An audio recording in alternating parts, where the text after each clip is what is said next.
Hello and welcome.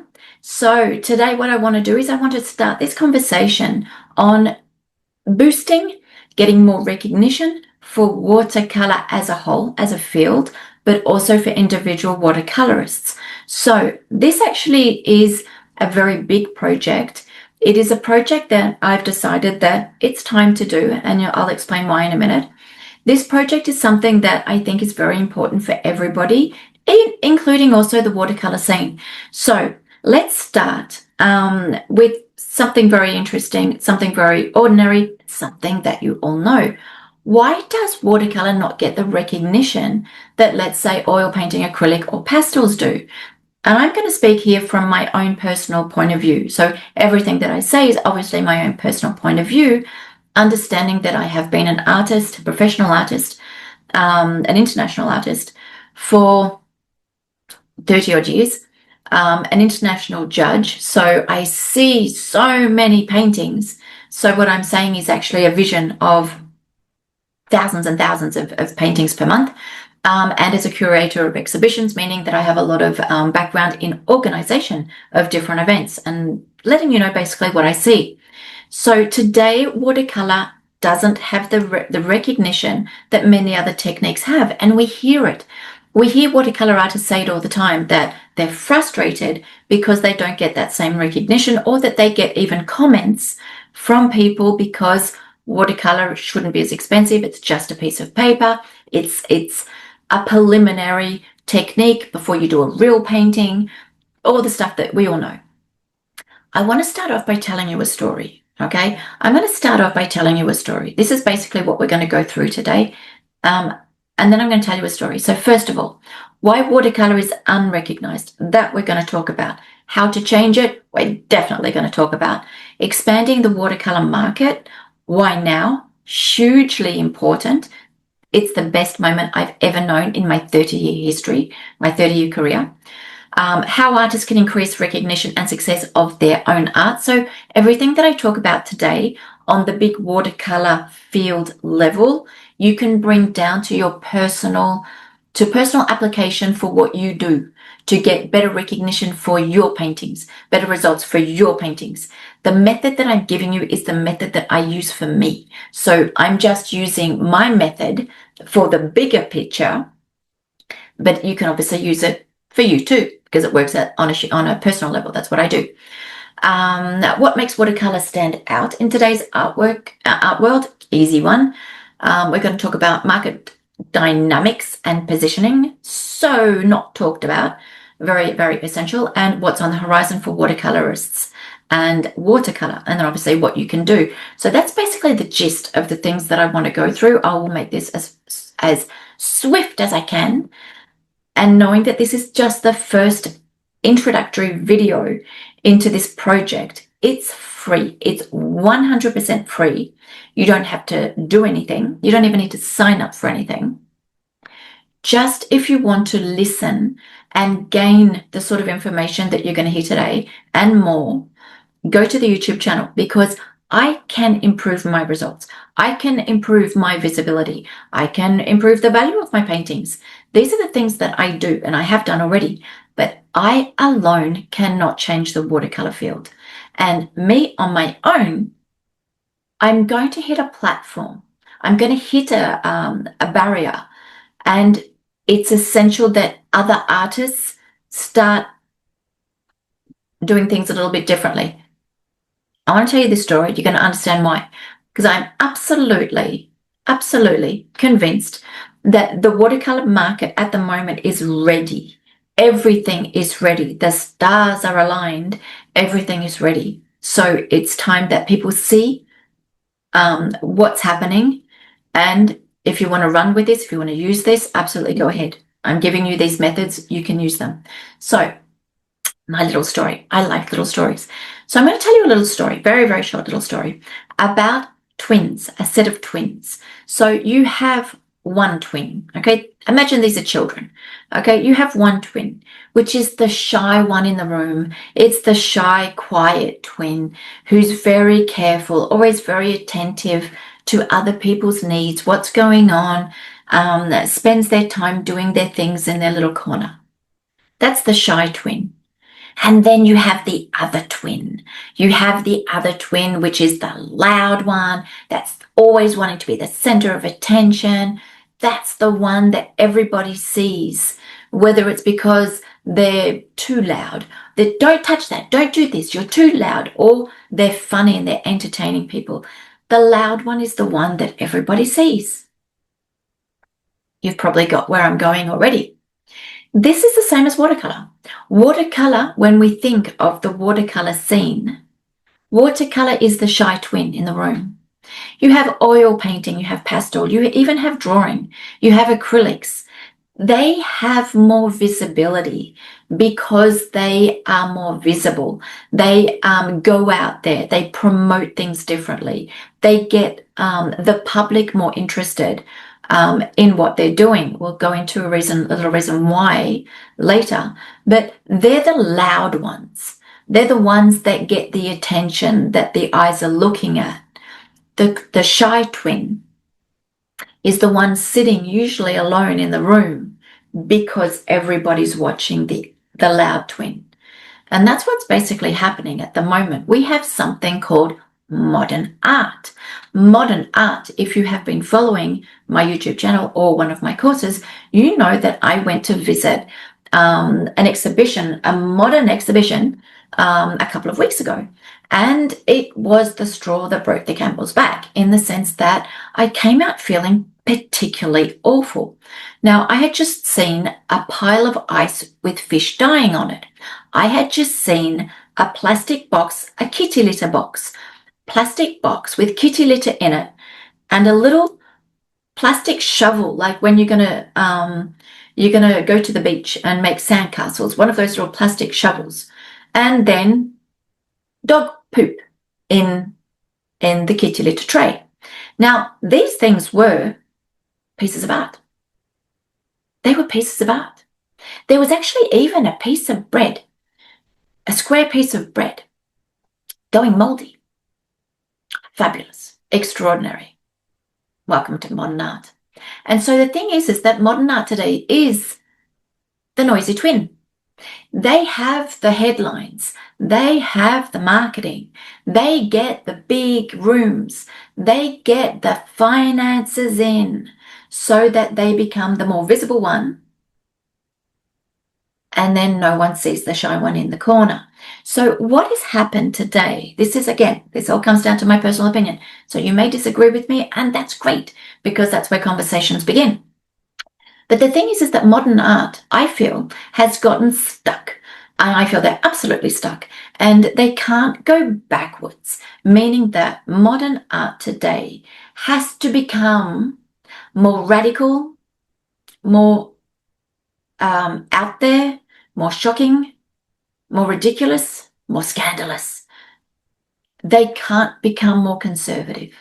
They can't go back and become more realist, more into technique, because they would just become what they were moving against. They can only move forward. But the problem is that when you shock, you can't just shock people with the same thing over and over again, and then you can't be less shocking because it's less attractive. So they have to become more and more shocking. And so they become more and more ridiculous. They become more and more almost also offensive. And that's where we're at. Art, modern art, is the one that people recognize. And I'm talking about the people in the street. I'm talking about the ones that know nothing about art. That's what they see. They see the posters for modern art. They see the local gallery, the big galleries, the big museums, the big art fairs. That's what they show. So if the general public doesn't know anything about the artwork, how are they going to see the quiet ones in the room when there's no visibility, there's no spotlight on them? They're just seeing the ones that are in their face, that are there. And that's our biggest problem.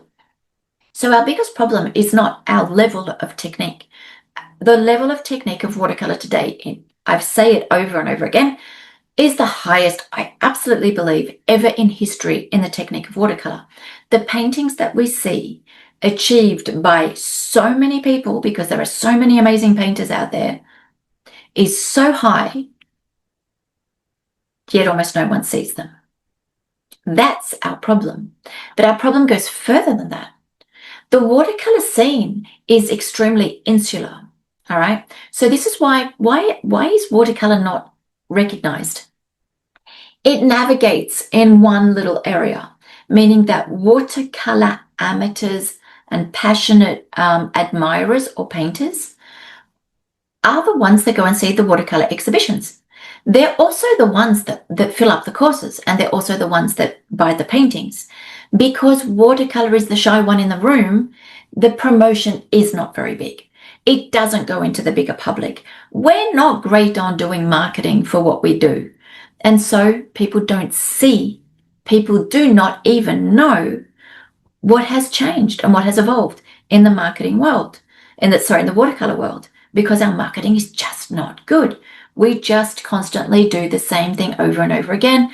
The Watercolor Society sends the message out, the promotion out in their newsletters to the same watercolor community that they have, or it's the gallery that sends the information out to their clientele. We don't expand above that. That's a big problem. I'm going to talk about that visibility problem at the moment. So that visibility problem for watercolor creates the perception that the public has on watercolor. Watercolor is known. If you go up to the general public that knows nothing, they know watercolor.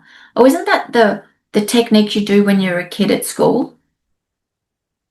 Isn't watercolor that preliminary technique that the real painters used before they did a painting? Or maybe that's oh yeah, I remember my grandma used to do that. Or I saw one day, there was this guy that was painting, and he used to do like little paintings of the local church and stuff. That's still where the public is at when it comes to watercolor. They are still actually there. We have evolved. We know that the level of watercolor has gone up. We know that it's so dynamic, but we are sitting in an insulated little bubble that's called the watercolor field. We are not visible. We are not visible enough outside of the watercolor scene. That's the biggest problem. And then we end up with another problem, is that we have reached a very curious thing where before, and I was talking about this, 2016 onwards, I was saying, problem on the horizon, because as I judge a lot, I see a lot of paintings, and I started to see something that had never happened before. And that was other artists heavily borrowing the technique, the subject, and the style, and the colors of other artists. That was not normal before. That was actually considered a no-no. You would never go and openly very much borrow the principles, the ideas, and the style of another artist. Go talk to all the oldies. I'm putting myself in the oldie category. That just didn't happen before. That was something that before the year 2010 really didn't happen. And then all of a sudden, now exhibitions are flooded with the same sort of landscape, the same sort of street scene, painted in the same sort of way. And there's many of them, to the point where it's starting to get a little bit boring. So because we have this insular watercolor field, that means that the public which is that comes to these shows, that buys the paintings, that goes and inscribes in the courses, if they start to see over and over the same sort of paintings, even they are going to get bored. So not only are we not visible to the bigger public, we're actually going to get to a position, and this happened in the 1990s, where we're actually going to start to bore our own community. And I saw that happening. I was only young in the 1990s, and I saw that happening. And I saw those artists lose their public, start to lose the number of people that followed them, because they were basically producing the same sort of painting over and over again. They didn't evolve. They didn't change. Once you've seen a few of them, you're no longer surprised or amazed when you see another one, because they kind of follow with the same sort of recipe. But then if you magnify that, and all of a sudden it's not just one artist painting like that, all of a sudden in the same show, maybe there's 10 painting the same sort of way, the same sort of thing, same sort of subject in the same sort of way, same sort of color, same sort of technique. This is one of the most important factors why watercolor is not, although it's improved and has amazing level, it's not expanding. My opinion, again, this is one of the main reasons why watercolor market is actually shrinking. And if you talk to manufacturers of art materials, the paint, the brushes, the paper, they will tell you that we're struggling a little bit in the watercolor scene. The galleries don't take on watercolor necessarily. Maybe they'll take on the odd watercolorist, but they don't, that's not their base. They don't take on a lot of watercolorists. One, because watercolor is not understood and perceived to be of a particular value to the general public. So it's harder for them to get, if they have an exhibition with watercolor, it's harder for them to get they think it's harder for them to get the public into the gallery. The other aspect is because that perception of watercolor is it's just a piece of paper, it's just the preliminary technique, that's what grandma uses, but it's like it's not for real artists sort of opinion. It can't have a financial value. It lowers the perceived financial value of the watercolor paintings. So watercolor paintings are always less expensive than oil paintings that are perceived to have the historic value because of the Renaissance, the Impressionists, all of the different art was always oil painting. So they have the perceived value, and we have a perceived value as well, but perhaps it's not the one which we want. It's that the watercolor paintings don't sell as much at a high price, meaning that when a gallery takes on a watercolor artist, let's just say that their paintings, they put them on sale in the gallery, let's just say for €500. Let's say they take 50%. They only get €250 for that one sale. Now imagine that next to that watercolor is an oil painting that sells for $5,000. And let's say the gallery takes 50%. For that one sale, they just gained €2,500. So if wall space, this is the reality. If wall space means with this painting, I can earn potentially $2,500, and with this one, I can earn potentially $250. Which one do you think the gallery is more interested on hanging on that wall space? The one that can bring in the most amount of public, they think it must be the oil because they don't know what's happening in the watercolor scene, because watercolor is the shy one in the room that they don't see. And at the second time, they earn less per sale. So we're in a situation, we're in a very funny situation where watercolor doesn't have the recognition, yet the technique has, our field has evolved so much, which is an amazing position to be in, because the world is needing something new. The galleries need something new. The museums need something new. The people that want to start painting want to see something new. The buyers want to see something new. They haven't seen watercolor for so long because it was the shy one in the room. So from what they last saw to what they see now, wow, what happened? This is incredible. The impact is stronger. The timing is perfect. On top of it, the public is ready, because modern art has gone so extreme, so crazy. I felt so not good coming out of this exhibition. I want to see beauty. I want to see creativity. I want to see more spontaneity. I am loving the fusion of watercolor, the fact that it sort of has its own personality. And then there's all this stuff happening. It's not so controlled. It's got more life to it because it moves on its own, actually carries a big emotional factor. The public is ready. They're wanting to see things which are beautiful. You put up a good watercolor exhibition in a place and you promote it well, you will get far more people in that exhibition than you will get in many of the other mixed medium exhibitions. And the impression of the public is huge because it's new. I wasn't expecting that. I didn't know. It's going to be something that has a bigger impact. So the public is ready. But when the galleries figure that out, when the museums figure that out, they're going to end up drawing more people into the exhibitions. Let's talk about the museums for a second. Let's talk about the museums and just understand how a museum works. A museum needs to have constant exhibitions, constant short exhibitions, because the role of a museum is multi-layered, but I'm just going to go into one, is just to show art.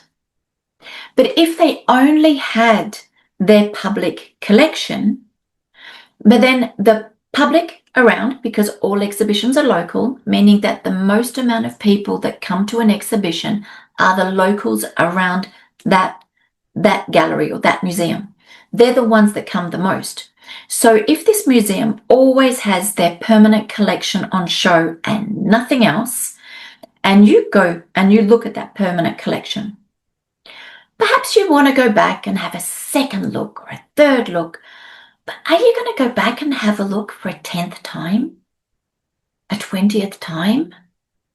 Probably not. But the problem with the museum is that it constantly needs to get people in the doors to finance the museum. So they're constantly needing short exhibitions. French watercolor exhibition, modern landscapes, preliminary Aboriginal or Indian style paintings. They constantly have to reinvent or have something new so that that normal public, that local public, has a reason to come back in. And that's the way it works, meaning they need constantly to find something new, something that the public is going to be interested in, that the public is going to want to come and see. That's what they need. It's actually the same as magazines. And I hadn't thought of that one, but because I am a co-creator and art director of the Art of Watercolor magazine, I learned that with the magazine. And that's like these art magazines, they constantly need artists to fill up the pages of the magazine. Every issue, every exhibition, these organizations, these entities have to find new techniques, new angles, new artists. But if you're the shy one in the room, do you think they're going to find you and your work or watercolor? Or do you think they're going to, just more easy, find the one where, oh, gee, I just typed up this and look, all this information, this great marketing comes straight to me. Job done. Exhibition, next exhibition organized. So we're in a position where watercolorists have raised their levels so much. The paintings will surprise everybody. When the galleries discover that, when the museums discover that, we are the perfect new exhibition, but maybe artist, to hang on the walls, because the public hasn't seen us for a long time and the evolution has been big, and the public is wanting to see something that uplifts them, that motivates them, that inspires them, that makes them feel good. I don't want to see another gruesome, shocking piece of art like kitty litter with dog poo in it. The public doesn't want to see it. You go hoping to see something nice. You go to these shows hoping you're going to be uplifted to something. And the problem is that the modern art, in my opinion, I don't see that they can become more credible. I just see that they're going to get more out there, more shocking than they already are. So it's time, in my opinion, for all artists to start showing how traditional art, even abstract art. I'm not against abstract art. I like abstract art. Let's just say art. I don't know that I would want to put modern art in the category of art. That artists start to become more visible, because the only one that's visible is the loud twin that's doing the great marketing, getting the great spaces, taking up the great space in museums and galleries, because we're not visible enough. Change that visibility, and you're going to see that public is just going to be super happy to find amazing exhibitions. You've found your public, you've got new buyers, you've got people filling up your courses, your Watercolor Society shows. Not only do they start working better, having more public, you're getting new members. The art material manufacturers are selling more. The galleries and the museums. What's happening over there? There's all these new people coming in. Maybe we should have a second exhibition with watercolor. I didn't know that watercolor was on this level. I didn't know that this many public was going to be interested and come. Watercolor is a happening thing. Watercolor is now a constant in galleries and a constant in museums. It would be that easy. It would be that easy. And so the goal of this conversation is to show you basically what I see, that we're stagnating. Watercolorists are going around in circles. Sometimes I do as well. It's not a criticism, it's just an observation. And if we start going around too much in circles, I constantly try and wake myself up. It's like, change, do something different, throw myself a curveball, so that I become more creative, so that I start doing something different, so that one, I don't get bored, and two, neither do my public. And my buyers still have a reason to buy a painting, because it's not the same as all the other ones that I've done. I expand my market. I expand my possibilities. Everybody can do that. And in the next few weeks, I'm going to give you free, in these videos that go on YouTube, ways that you can do this. Okay? Because I can do what I can do. But I would love it if other watercolor artists of all different levels started also to become more visible, because that would change the watercolor field and the perception of watercolor in the general public, in the galleries and in the museums. And then you've got something which is a win-win for everybody, where all the stars aligned, because the public is ready, the artists are ready, that everybody, the galleries and the museums, everybody's ready, the art societies are ready. And watercolor can have a renaissance like it has never had. And it would be so easy, so easy. So we have a perfect time. We have a perfect level. We have a perfect opportunity. It would be a shame to not make the most of it. For each and every one of you individually, every artist out there that at the moment constantly says they're struggling, but you're struggling to exhibit in the same place, the same sort of painting, amongst the same sort of artists, that because everybody's sort of doing the same sort of paintings today, we're seeing that repetition of that one style over and over again. The public's going to get bored. The artists that work like that are going to lose sales, are going to shrink their probably even their student base, because you're no longer interesting. And I've kind of like what they do, but I've already got a couple of their paintings, and I've been to all their lessons, and it's always the same thing, so don't need to go anymore. It shrinks. Your market will shrink. So if you want to take this on, take it on. But I want to put watercolor in the museums. That's actually my target. And why I would go straight to the museums, why I am going straight to the museums, is because we need to change the perspective. We need to change the perception of watercolor in the mind of the public. So if I was to say to you, imagine that you're walking down the street. You're walking down the street and you see this little gallery in a little side street. and there's some paintings in there. Imagine there's a couple of watercolors in this little exhibition, little gallery, this little village, and there's some watercolors. Maybe the watercolors are great.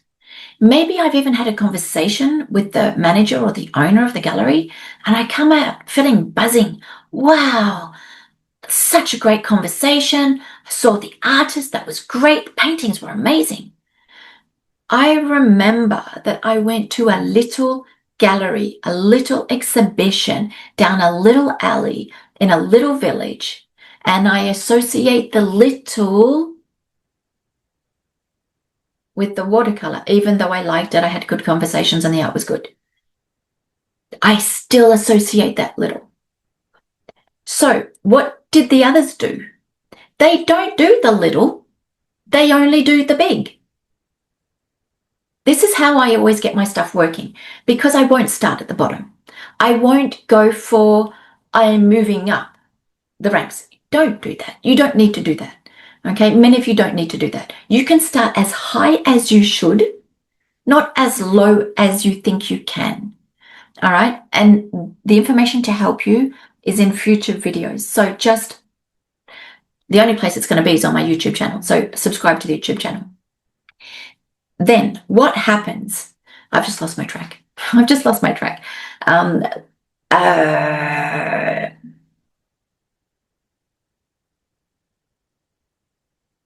So what they did is they've got the big galleries, the big art shows, you know, in the most prestigious buildings in the town. That's where modern art is shown. These installations, these crazy things, these almost humanly insulting pieces of art, they're in those buildings. Those buildings create perceived value to that sort of art. The big prices, the $1 million, even NFTs, which don't even have a value, they're nothing. Multi-million dollar payments for a painting that doesn't exist. It's an invisible painting. It's not really there, but it's multi-millions. Or for a painting that you shred straight after it's done. You no longer have the painting. Multi-million dollar sales for this sort of stuff. The banana stuck on the wall. Multi-million. You have to go down that shocking path. There is nothing left. But it's that value, that perceived value. If it's worth millions, it must be good. If it's in this building, Versailles in France, the National Gallery, the biggest art exhibition hall, must be good. You've heard it even. You've heard it, I know you have, that this sort of art, you have to be exceptional to understand it. If you go in and it's like, I don't get it. You're not in the club. You're not part of them. You don't understand. It's almost like you're just, oh, sorry, sweet, it's not for you. This is where the stuff's happening. You know, that little exhibition place down the hall, that's probably got the stuff that you like. So all the big stuff is associated to create value. And where do we exhibit? We find the smallest place we can find because it's cheap. We can afford it because we know that we're not going to get as many sales. And even if we do, well, the margin's very little. So we have a whole lot of stuff that basically works against us that is all changeable, easily changeable, because it's just about perspective. It's just about changing the perception of the public about what we do. And that's what I want to go deeper into in the next videos that are coming out, because this is where you can change it from day one. Let me give you an example. Because it's all about visibility, it's all about visibility. You gain credibility through visibility. If you're the shy one in the room and no one sees you, no one knows how good you are. If you are the loud one who's out there saying, look at me, look at me, look at me, I'm so good, my stuff is so great, everyone's going to see you. Someone will like it. Someone will think it's amazing. Just go on YouTube. Go type in watercolor shorts, and you're going to see just a hand and a piece of paper doing a very slow circle all round curved line for 10 seconds. That's it. It starts off with lots of paint, less and less paint maybe. 200,000 views, 300,000 views. They get the visibility regardless of the level of the stuff. You don't need to have a great level to gain visibility. Okay, so if you were to go out today, because all exhibitions are local. All exhibitions are local, meaning that the exhibition that you have will bring in the majority of the people that come in are the locals. Very rare. If I have an exhibition in Melbourne, do I get people from China coming? Very rare will I have people from Iraq or from Sweden coming to my exhibition. The majority of the people that will come to my exhibition are people from Melbourne. All exhibitions are local. It's the local community that comes to the local shows, however big or however small they may be. So if you wanted to gain visibility on that local market, you grab a sketchbook, you grab a pencil, and you can just go out and draw. And draw. And people will see you, they'll walk past you, they'll maybe come and talk to you and look at what you're doing. You don't need to be great. They're going to be like, wow, that's amazing, even when it's not. You know why? Because people love to see people doing stuff. Think of YouTube. Think of all these videos. We watch the footballer play. We watch the person now, MasterChef. We watch the person who cooks, cook. We watch the dancer dance, dancing strictly ballroom or Dancing with the Stars, whatever they are. We watch the people do stuff. People love to watch people do stuff. People love to watch people do stuff. If you're out there, you're coming out of your corner and people start to see you. Now imagine that you went a little bit further. So this is something that you can all do, because my goal is to give you something that you can actually do tomorrow, or even today. If it's your morning, then even today. Imagine that you have a couple of paintings and you want to start to become visible first locally. Always start locally. That's your real market. That's where you get real sales, real people in courses. That's your best beginning. Plus you can gauge it. You can see what's happening, what's working, what's not. When it's over in a different country, it may sound more prestigious because it's international, but it's less easy to judge, to navigate and to adapt and to really understand what's going on. Maybe you get no sales in an exhibition, but you didn't know there was a snowstorm. You weren't there. When you're there, you see everything. So what I would do is I would say, let's go to the local bank, the local doctor's office, dentist office. And I would say, listen, you probably know them because it's your local area. And just say, look, I've got a couple of paintings. Just thinking, would it be interesting for you, like, hang a painting, just one, in your waiting room or in your hall? Don't need to buy it. Not asking you to pay rental or anything. If you agree, put it there for a month or so. That would help me out. Decorate the walls. It could be a restaurant as well. Whatever. Anywhere that you have. And just start to get your work seen. You may find that people don't pay much attention to it, particularly in restaurants, because they're there to eat. But in other areas, waiting rooms, people will even read every single word on the posters on the walls because they've got nothing left to do. So these places are actually very good. And then often what happens is, hi, it's like, did you know that's Mary's painting? They're sitting in the doctor's office, two people sitting there waiting. I didn't know Mary painted. Yes, apparently she does. It's amazing. Yeah. Wow. I wonder if she gives courses. Maybe she gives courses. Oh, I love that. Wonder if it's for sale. Or I have my mum's birthday coming up. I would love to see if she could do a commission work. Just by becoming visible, whether it's just you and they see that you do something, or it's just a painting somewhere, you're going to start to open up your possibilities. That's something that you can probably do tomorrow, and it's something that works, but pay attention, learn from it. This sort of painting didn't work. Oh, gee, this one did.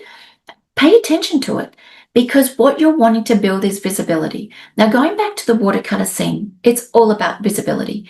So how can we raise the visibility of the watercolor scene?